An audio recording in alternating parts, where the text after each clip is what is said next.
Hello students, welcome to unique classes of right way. आज बच्चे MME 2 में 2025 का पेपर हम लोग करने जा रहे हैं और ये पेपर आप तभी करें जब आप पूरा कोर्स सेकेंड सेमेस्टर का कर चुके हैं। अगर पूरा कोर्स नहीं किया तो आप हमारा क्रैश कोर्स अभी भी टाइम बचा हुआ है, आप ले करके उसके बाद से आप पेपर्स करो तो फिर आपके अच्छे मार्क्स आ जाएंगे पेपर में। पेपर में आपको पहले डे 1 से ही बता दिया जाता है कि कभी भी कोई क्वेश्चन पूरा बुक से ही 100% होगा, ये कोई क्लेम नहीं कर सकता, लेकिन बुक के ही सारे लॉजिक यूज होंगे, ये क्लेम जरूर करता है डीयू। मतलब बुक से बाहर का कोई भी लॉजिक उसमें यूज नहीं होगा। तो देखते हैं 2025 के पेपर में क्या क्या है।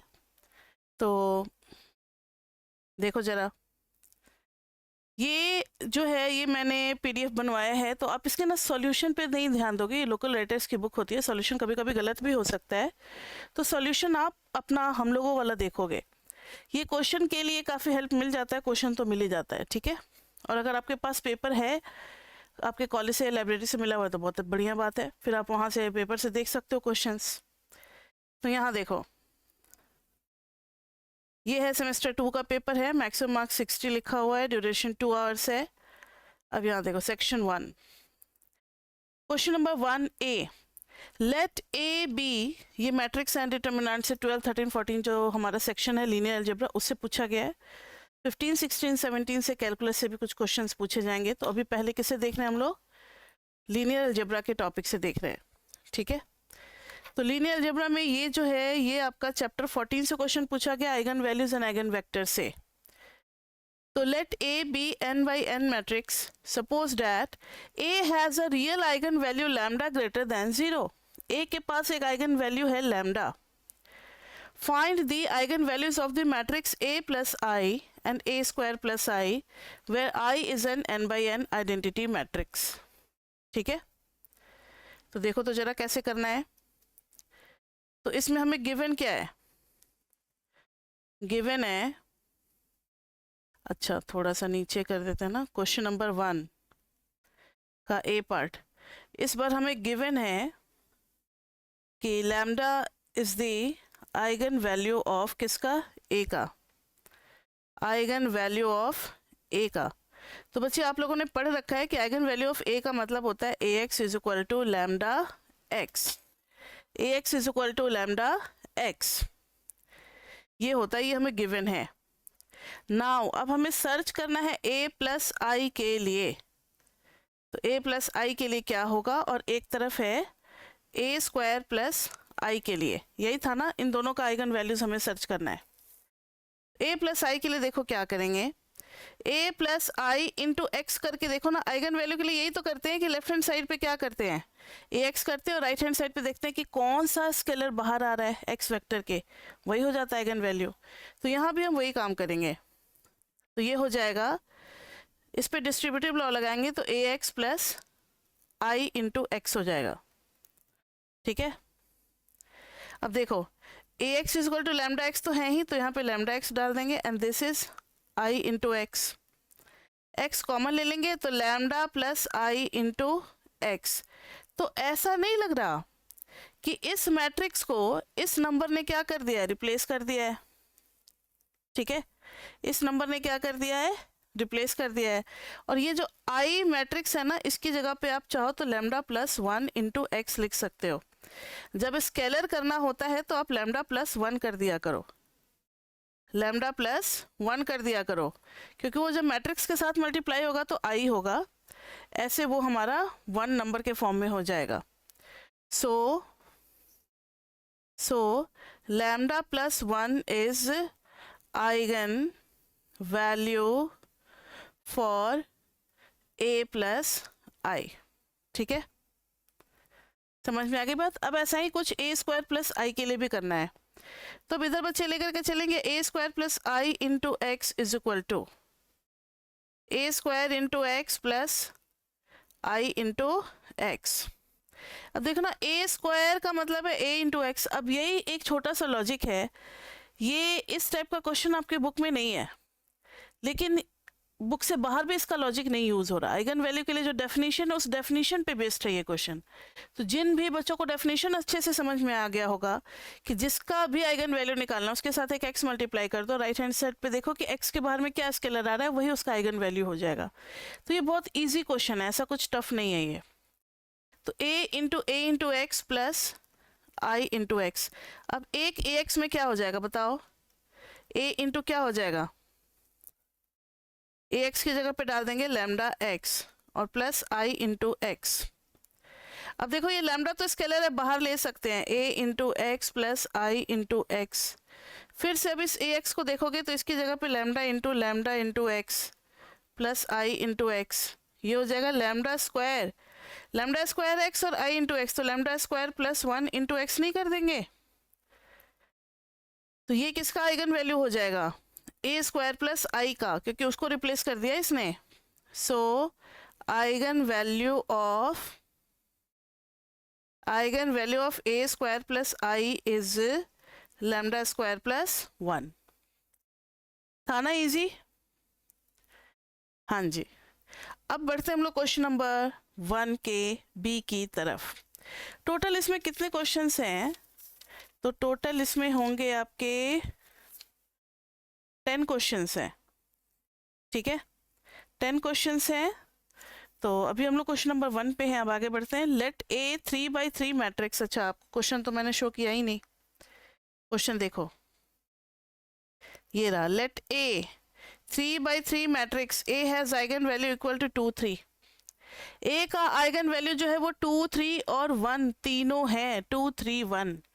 इसके लिए आपको चैप्टर 14 का eigen values eigen vectors topic जो नहीं अच्छे से करा हुआ होना चाहिए, तभी समझ में आएगा कि आइगन वैल्यू जो वो डायगोनलाइजेशन से रिलेटेड टॉपिक है, और इसमें डायगोनल पोजीशन पे सारे आइगन वैल्यूज को हम लोग सेट कर देते हैं, बाकी सब जीरो हो जाता है।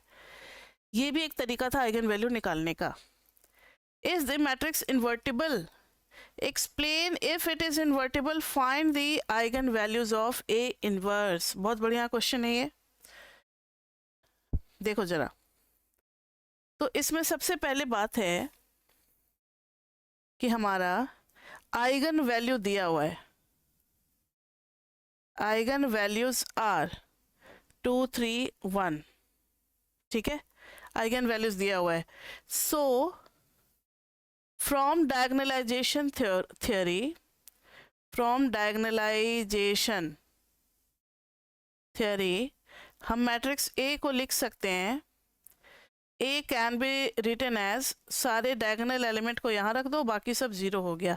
डायगोनलाइजेशन का मतलब यही होता है कि अगर कोई मैट्रिक्स इन्वर्टिबल है तो उसको डायगोनलाइज कर सकते हैं, और डायगोनलाइज करने के बाद जो डायगोनल मैट्रिक्स बनता है उसमें जो एलिमेंट लास्ट में अरेंज होता है वो आइगन वैल्यूज ही होता है। तो रिवर्स नहीं सोच सकते कि अगर आइगन वैल्यूज दिया हुआ है तो उसको अरेंज कर देंगे हम लोग, है ना। 2 3 1 डाल दिया हम लोगों ने। अब इन्होंने कहा कि इज द मैट्रिक्स इन्वर्टिबल, हाँ जी, इसका दूसरा भी फॉर्म होगा लेकिन इक्विवेलेंट, मतलब रो रिड्यूस करके जो हम लोग नहीं लाते डायगोनल फॉर्म में, वो ये फॉर्म ऑलरेडी बन चुका है, लास्ट वाला फॉर्म है हमारे पास इस बार, काफ़ी सारे मेहनत से बच गए।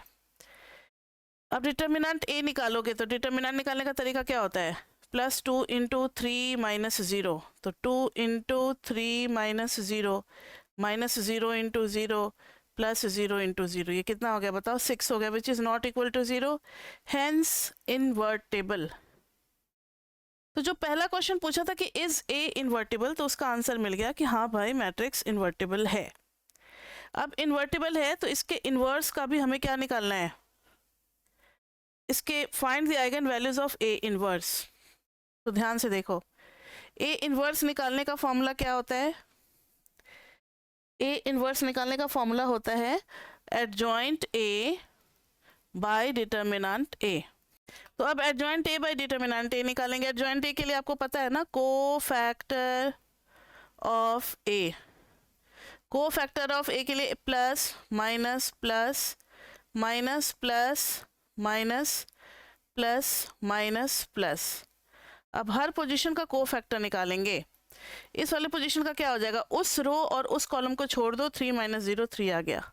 समझ में आ रही है बात, बिल्कुल आ रही होगी। अब हर पोजीशन के लिए ऐसे ही करना है, तो आप जब करोगे तो इन सब का 0 0 आएगा, आपको पता है। अब जैसे 3 का निकालोगे तो 3 का निकालोगे तो ये रो और ये कॉलम चला जाएगा, बचेगा 2 इंटू 1 माइनस 0, तो 2 1 के लिए करेंगे तो 3 2 जा 6 माइनस 0 6, को फैक्टर्स आ गया। एड जॉइंट ए निकालेंगे तो को फैक्टर का कर देंगे ट्रांसपोज, ट्रांसपोज करेंगे तो फर्स्ट रो बन जाएगा फर्स्ट कॉलम, सेकेंड रो बन जाएगा सेकेंड कॉलम, थर्ड रो बन जाएगा थर्ड कॉलम। ए इनवर्स हो जाता है 1 by determinant A into adjoint A. अब देखो जरा 1 by determinant A into adjoint A करोगे, डिटर्मिनेंट ए कितना आया था 6 आया था ना, 6 से जब डिवाइड कर दोगे तो ये आ जाएगा 1 बाई 6 3 0 0 0 2 0 0 0 6, 6 से डिवाइड करेंगे तो 1 बाई 2 1 बाई 3 1 0 0 0 0 0 0, तो ये आ चुका है ए इनवर्स, वो भी डायगोनल के फॉर्म में, वो भी डायगोनल के फॉर्म में।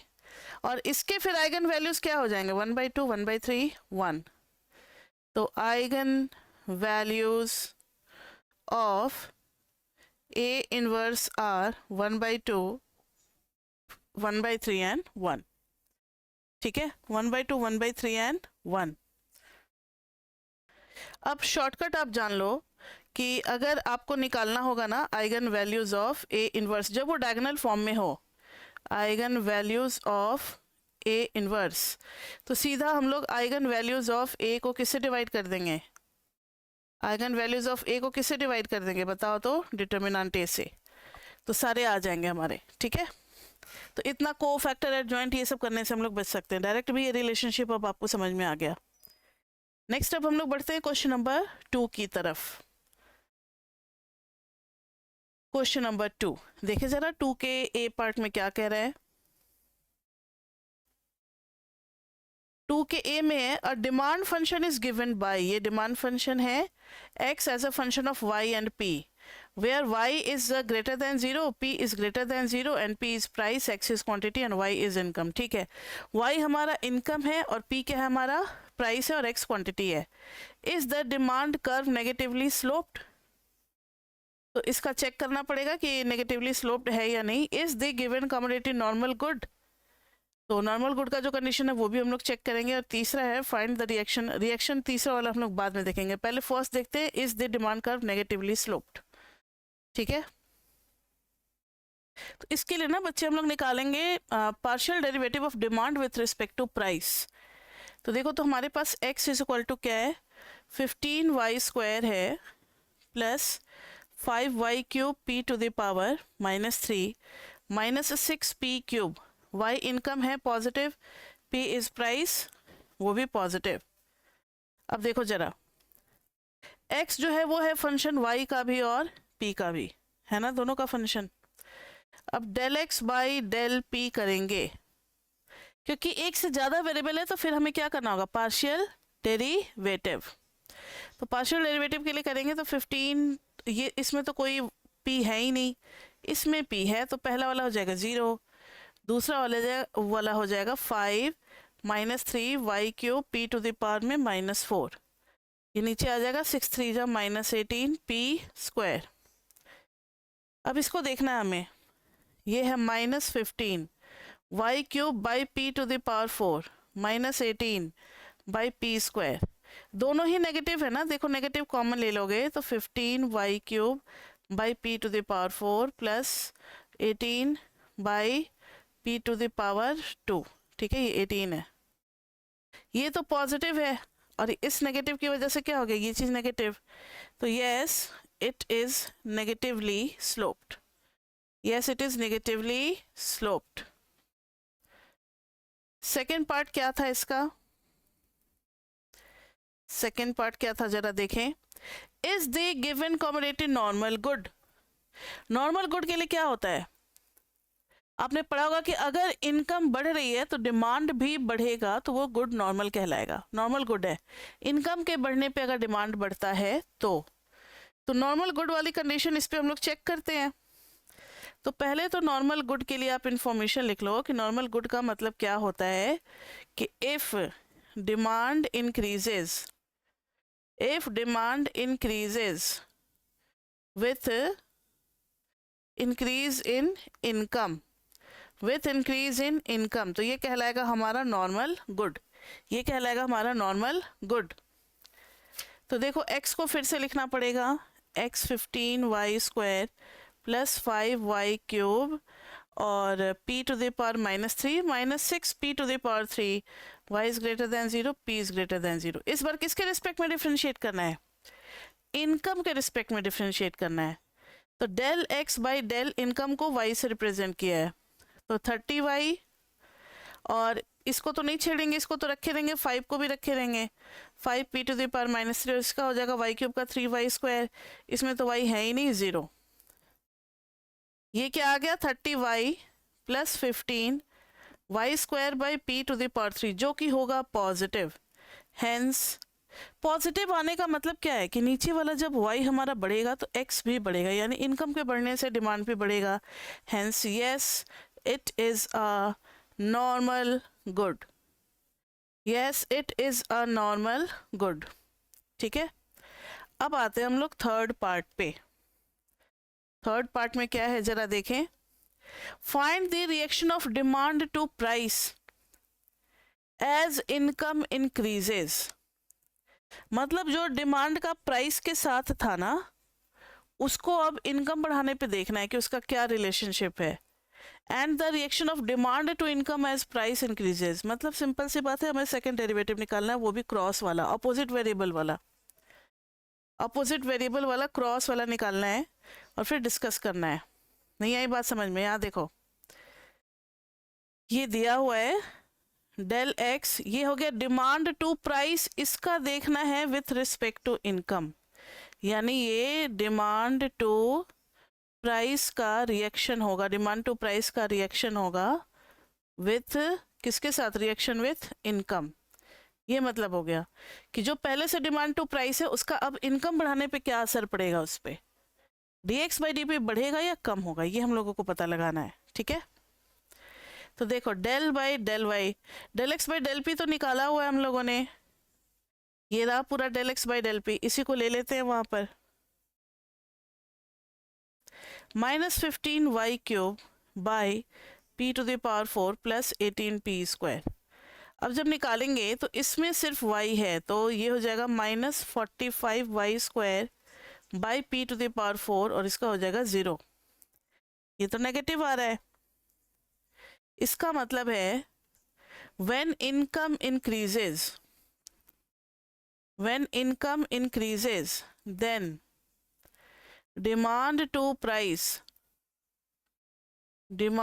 price decreases। मतलब अब अगर डिमांड टू प्राइस तो नेगेटिव था ही, अब इनकम बढ़ाने से और भी ज्यादा डिक्रीज होने लगेगा। ठीक है, डिक्रीजेस।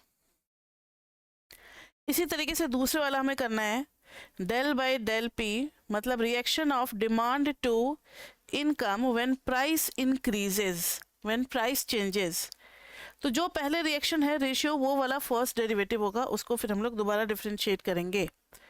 तो del by del P, del X by del Y निकाल रखा है हम लोगों ने, उसी को यूज कर लेते हैं। 30y plus 15y² p to the power -3, second part में निकाला हुआ है, ये रहा del X by del Y, इसी को यूज कर रहे हैं हम लोग।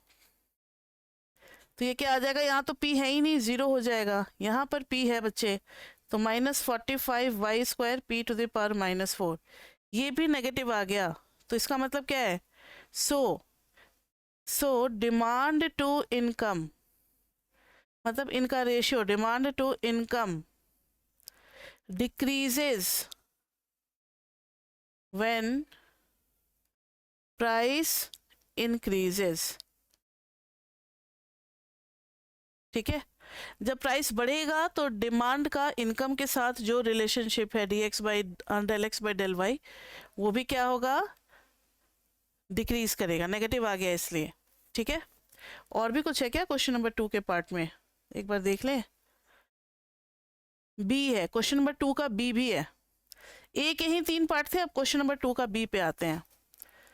क्वेश्चन नंबर 2 का बी, क्वेश्चन नंबर 2 के बी में डोमेन शायद निकालना था, वही था ना, ये देखो, determine the domain and plot it for the following function. Plot भी करना है और डोमेन भी निकालना है। मतलब सिर्फ डोमेन सेट बिल्डर फॉर्म में नहीं लिखना, जो हम लोगों ने चैप्टर 15 में सीखा था, हम लोगों ने डायग्राम बनाना सीखा था, वो भी आपको स्केच करना है। तो फंक्शन है हमारा F x Y is equal to root under 5 minus X plus root under Y minus 2। तो यहाँ देखो, सबसे पहले तो स्क्वायर रूट वाला मैंने आपको दो लॉजिक बताए थे, एक तो स्क्वायर रूट का और एक रेशियो का, कि अगर स्क्वायर रूट के अंदर में कोई क्वांटिटी है तो वो नेगेटिव नहीं हो सकती, और अगर रेशियो में है तो डिनोमिनेटर जीरो नहीं हो सकता। तो अभी तो हमारे पास दोनों स्क्वायर रूट में ही है, तो आप एक लाइन लिखोगे कि since square root of non-negative quantity is only defined, so 5 minus x should be greater than equal to 0, साथ ही साथ y minus 2 should be greater than equal to 0, so x should be less than equal to 5 and y should be greater than equal to 2। तो set builder form में हम लोग domain लिखेंगे, domain में ऐसे pair आएंगे x और y के, such that x is less than equal to 5 and y is greater than equal to 2, X Y belongs to real number. ठीक है, और जहां तक रही बात स्केच करने की, तो लो भाई स्केच भी कर लेते हैं। एक्स 5 से छोटा, ये हो गया 1 2 3 4 5, एक्स 5 से छोटा यानी इसके लेफ्ट में रहना है, और y जो है वो 2 से बड़ा, 1 2, y 2 से बड़ा यानी इसके ऊपर में रहना है। तो ये बन गया हमारा पूरा डोमेन का इलाका बन गया। हम सिर्फ फर्स्ट क्वाड्रेंट में कैसे बना ले बच्चे, कुछ दिया थोड़ी है कि x और y जो है वो पॉजिटिव होंगे, x और y पॉजिटिव होंगे, ऐसा तो कुछ नहीं दिया हुआ है। y पॉजिटिव तो चलो दिया हुआ है, लेकिन x पॉजिटिव ही होगा ऐसा तो कुछ नहीं दिया हुआ है। तो नेगेटिव साइड में भी x जा सकता है। देखो ना, नेगेटिव साइड में जाने का कोई डर थोड़ी है, यहाँ अगर -10 आ भी गया तो +15 इज डिफाइंड, तो नेगेटिव साइड भी जा सकते हैं। तो दिस इज आवर डोमेन, और साथ ही साथ इनको भी आप इंक्लूड कर लोगे क्योंकि इज इक्वल टू है, न्यूमरेटर में है ना, तो ये भी इंक्लूड हो गए। तो shaded region along with the boundary point is our domain region. ठीक है, तो ये हो गया क्वेश्चन नंबर 2। इसके बाद से अब हमारा स्टार्ट होता है क्वेश्चन नंबर 3। तो देखना जरा क्वेश्चन नंबर 3 के ए में क्या कह रहे हैं। Suppose they demand DPR, that means demand is function of price and interest rate for a certain commodity depends upon its price and interest rate R। Price P पे depend कर रहा है और इंटरेस्ट रेट R पे depend कर रहा है। What signs should one expect for the partial derivative of D with respect to P and R to have? इसका मतलब है डिमांड का विथ रिस्पेक्ट टू प्राइस और with respect to interest rate क्या होना चाहिए साइन, ये हमें डिस्कस करना है। पहला पार्ट ये तो थ्योरेटिकली होगा क्योंकि डिमांड का कोई ऐसा फंक्शन तो दिया नहीं है जनरल फॉर्म में, तो थ्योरेटिकल फॉर्म में ही करना पड़ेगा। दूसरा, suppose this applies SP so that in equilibrium DPR is equal to SP, मतलब इक्विलिब्रियम के कंडीशन पे डिफ्रेंशिएट करना है विथ रिस्पेक्ट टू आर। ये देखो डीपी बाई डी आर निकालना है इससे, and comment on it sign. ठीक है, तो 3 के ए में 2 पार्ट है, तो हम लोग करते हैं दोनों पार्ट को। क्वेश्चन समझ में आ गया। क्वेश्चन नंबर 3 का A, demand as a function of its price and interest rate r. अब जरा समझो और मुझे बताओ कि प्राइस बढ़ने से गुड्स का डिमांड जो है वो बढ़ता है या कम होता है? ऑब्वियसली कम होता है ना, प्राइस बढ़ेगा तो डिमांड कम होगा, इन्वर्स रिलेशनशिप होता है। तो आप ये लिखोगे कि since with respect to price ना, since with increase in price demand of that commodity decreases, so del D by del P must be less than 0। ये आपको एक लाइन लिख करके फिर आपको ये सिंबॉलिकली रिप्रेजेंट करना पड़ेगा। फिर del D by del R, अगर इंटरेस्ट रेट बढ़ गया है, मान लो आप कार खरीदने की सोच रहे हो, सारे बैंक ने अपना इंटरेस्ट रेट बढ़ा दिया, बैंकिंग सिस्टम में बढ़ गया इंटरेस्ट रेट, अब लोग जो भी कार खरीदने का कोशिश कर रहे थे अब उनका ईएमआई ज़्यादा आएगा, वो सोचेंगे कि चलो छोड़ देते हैं, कुछ दिन के लिए टाल देते हैं, अभी थोड़े खर्चे ज़्यादा है, उतना ईएमआई नहीं भर पाएंगे तो छोड़ देते हैं, तो डिमांड कम हो जाएगा। इंटरेस्ट रेट बढ़ने पे भी डिमांड क्या हो जाता है बताओ, कम हो जाता है। ये सब मेरे से ज़्यादा अच्छा आपको आता होगा, माइक्रो में आपने पढ़ा होगा ना। तो सबके लिए लैंग्वेज लिखना है, फिर ये लिखना है। अब at equilibrium demand is equal to supply, सबको पता है। तो उसमें अब हम लोगों को डिस्कस करना है, डिफरेंशिएट करना है। तो differentiate with respect to R. अब ये कैसे सोचा हमने कि आर के रिस्पेक्ट में डिफरेंशिएट करना है, क्योंकि यहाँ पर आर है नीचे में, समझ में आ रहा है? इसमें देखो, इसमें देखो, यहाँ पर आर है नीचे में, इसलिए हम लोग आर के रिस्पेक्ट में डिफरेंशिएट कर रहे हैं। तो देखो differentiating with respect to R क्या मिलेगा हमें, del D by del P. अब देखो ना डी जो है वो पी और आर दोनों का फंक्शन है, तो del D by del P और फिर पी को आर का फंक्शन मान लिया, तो d P by D R. ये आपने चैप्टर 16 में चेन रूल में सबसे पहला टॉपिक यही पढ़ाया गया है। Plus del D by del R, मतलब आर का एक ये भी रास्ता है और आर का डायरेक्ट भी रास्ता है और इनडायरेक्ट भी रास्ता है, दोनों तरीके से कर लिया। अब उधर क्या है, तो डेल एस पी को पहले पी के रिस्पेक्ट में करेंगे, डेल पी, और फिर पी तो और किसी का फंक्शन ही ना, P is function of just only a single variable that is R. तो वहां पे del P by del R की जगह आप D P by D R भी यूज कर सकते हो। अगर इसको समझने में दिक्कत हो रही है तो आप मेरा वीडियो चैप्टर 16 का लेक्चर नंबर 1 देखना, उसमें सब कुछ समझ में आ जाएगा। इसलिए कह रहे हैं ना कि अगर अभी तक नहीं पढ़ा है तो क्रैश कोर्स ले लो, उसके बाद से ये करोगे तो ज़्यादा अच्छे से समझ में आएगा। तो यहाँ देखो अब हमें तो ये निकालना है भाई, d P by D r निकालना है। दो जगह पे है, कॉमन ले लो, del D by del p minus del s by del p d P by D r is equal to minus del D by del r. तो d P by D r is equal to minus del D by del r upon del D by del p minus del s by del P. अब जरा इसको minutely study करना है कि इसका sign क्या होगा, ध्यान से सुनना। डी का विथ रिस्पेक्ट टू आर क्या होगा, अभी हम लोगों ने डिस्कस किया था कि जैसे रेट ऑफ इंटरेस्ट बढ़ता है तो डिमांड क्या हो जाता है, कम हो जाता है। इसके बारे में भी पढ़ा नेगेटिव। सप्लाई का तो रिलेशनशिप बच्चे पॉजिटिव होता है, प्राइस बढ़ेगा तो सप्लाई क्या होगा, वो भी इंक्रीज होगा, पॉजिटिव। तो देखो ना ये नेगेटिव, लेकिन इस नेगेटिव की वजह से ये भी नेगेटिव, तो ऊपर में आ गया नेगेटिव, एक साइन है ही और ये भी नेगेटिव आ गया, तो नेगेटिव इंटू नेगेटिव, नीचे में आ गया नेगेटिव माइनस नेगेटिव, ऊपर में negative into negative is positive, नीचे में दो नेगेटिव का सम क्या हो गया, नेगेटिव ही हो गया, तो ये आ गया नेगेटिव। तो d P by D R भी क्या आ गया बताओ, नेगेटिव आ गया। तो लिखेंगे कि एट इक्विलिब्रियम जैसे जैसे रेट ऑफ इंटरेस्ट बढ़ेगा ना, इक्विलिब्रियम का प्राइस क्या होगा, कम होता जाएगा। तो एट इक्विलिब्रियम, या आप ऐसे कह सकते हो, as R increases, rate of interest increases, equilibrium price decreases, equilibrium price decreases. ठीक है, ये प्राइस सिंपल प्राइस नहीं था, इक्विलिब्रियम का प्राइस था। तो ये हो गया हमारा 3 का ए। अब जरा क्वेश्चन 3b देखें हम लोग कि 3b में क्या है। अच्छा, find a linear approximation to function है 1/1 + x - y। ये थोड़ा थोड़ा आपके बुक के क्वेश्चन से मिलता है और ये डायरेक्ट पूछ दिया, इसमें कुछ टेढ़ा मेढ़ा नहीं किया है, सिंपल सा है। और इन्होंने कोई पॉइंट नहीं दिया, लीनियर अप्रोक्सीमेशन तो हमेशा किसी एक फिक्स्ड पॉइंट के आसपास निकलता है ना, ए भी दिया रहता है। और जब ना दिया हो तो फिर हम लोग क्या लेते हैं बताओ बच्चे, ऑरिजिन लेते हैं 0 0। क्या लेते हैं हम लोग, ऑरिजिन लेते हैं 0 0। तो चलो इसको करते हैं, फंक्शन तो पता चल ही गया। Question 3b, f(x,y) is equal to 1/1 + x - y, और हम लोग ए बी जब कुछ नहीं दिया रहता है तो ले लेते हैं 0 0।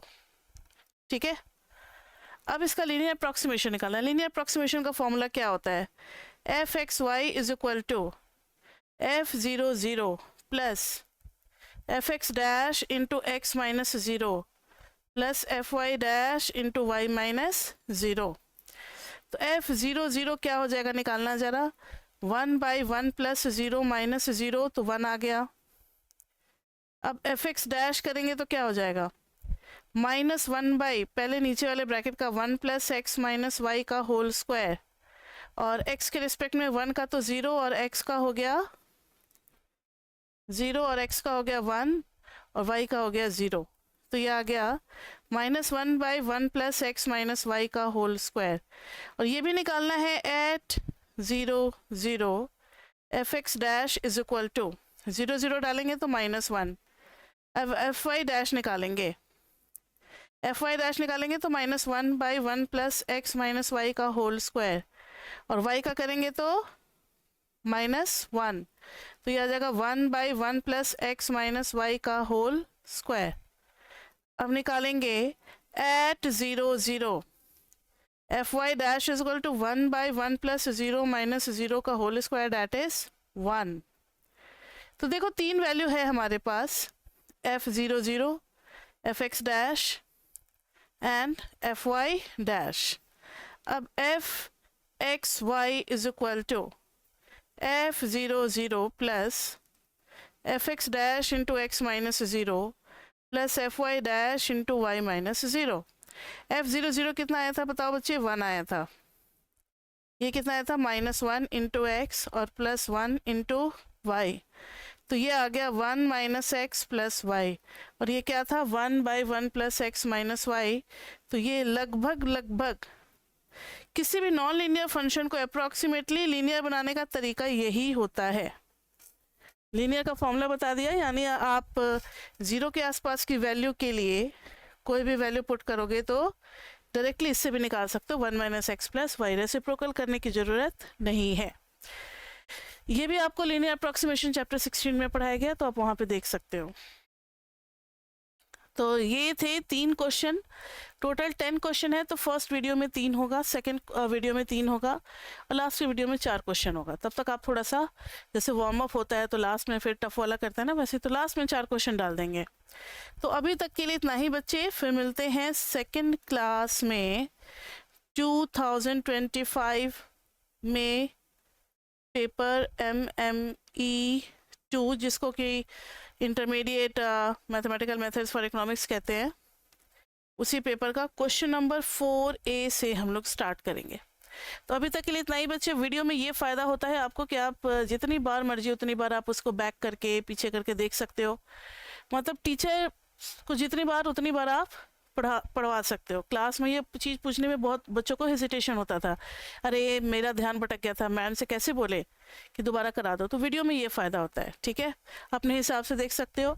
और वीडियो को हम हमेशा कहेंगे कि जो बच्चे पहले से बहुत अच्छे से पढ़ते चले आए हो उनको तो सब कुछ बहुत ईजी लग रहा होगा, समझ में आ रहा होगा, लेकिन कुछ जो भटकती आत्माएँ जिनका नाम मैंने रखा हुआ है, एग्ज़ाम के टाइम में जागते हैं, तो एग्ज़ाम के टाइम में जब आप अपने कब्र से बाहर निकले हो तब तो फिर अब आपको क्या करना पड़ेगा, चीज़ों को बहुत बार करना पड़ेगा। अब जैसे सिर्फ आप कॉन्सेप्ट और पेपर कर रहे हो, क्रैश कोर्स और पेपर कर रहे हो, तो पेपर को बहुत बार करना पड़ेगा। वीडियो को नहीं होता है, सोते हुए भी सुनते रहो, चलते हुए मेट्रो में सुनते रहो, मतलब बहुत बार करोगे तभी जाकर के दिमाग में सेट होगा, ठीक है। तो अभी तक के लिए इतना ही, फिर मिलते हैं नेक्स्ट क्लास में। तब तक के लिए बाय बाय बाय बाय।